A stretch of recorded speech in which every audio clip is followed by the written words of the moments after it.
आज जब हम शादी का नाम सुनते हैं तो आंखों के सामने होटल, लाइटें, कैमरे और बड़ा खर्च आ जाता है। लेकिन एक समय था जब शादी का मतलब था पूरा गांव।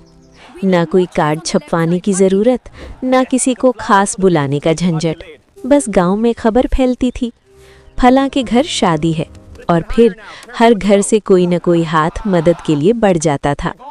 वो शादियां सादगी से भरी होती थीं, लेकिन रिश्तों से भरपूर। सबकी जिम्मेदारी। गांव में शादी किसी एक परिवार की नहीं होती थी, वो पूरे गांव की जिम्मेदारी बन जाती थी। कोई लकड़ी लाता था, कोई मंडप बांधता था, कोई अनाज पीसता था।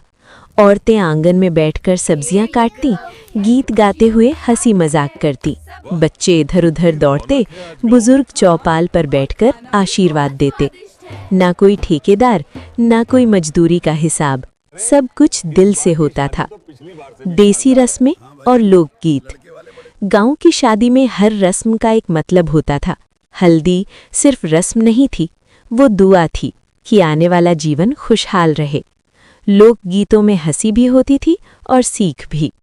बेटी को समझाया जाता था और बेटे को उसकी जिम्मेदारियां याद दिलाई जाती थीं। ना कोई डीजे, ना तेज शोर।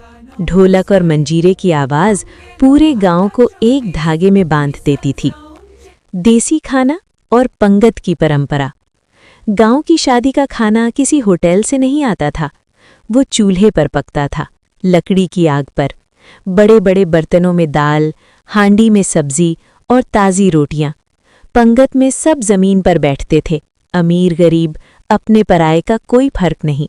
एक साथ खाना, एक साथ हंसना, यही थी गांव की बराबरी। शादी के बाद कहानी खत्म नहीं होती थी। अगर कभी नए जोड़े पर मुश्किल आती तो पूरा गांव उनके साथ खड़ा होता था। यही वजह थी कि रिश्ते सिर्फ नाम के नहीं, जिम्मेदारी के होते थे। गांव में शादी सिर्फ एक दिन का उत्सव नहीं, जिंदगी भर का साथ होती थी। आज शादियां बड़ी हो गई हैं, लेकिन वो अपनापन कहीं खो गया है। शायद हमें फिर से याद करना होगा कि सादगी में भी खुशी होती है और मिल बांट में ही असली समृद्धि।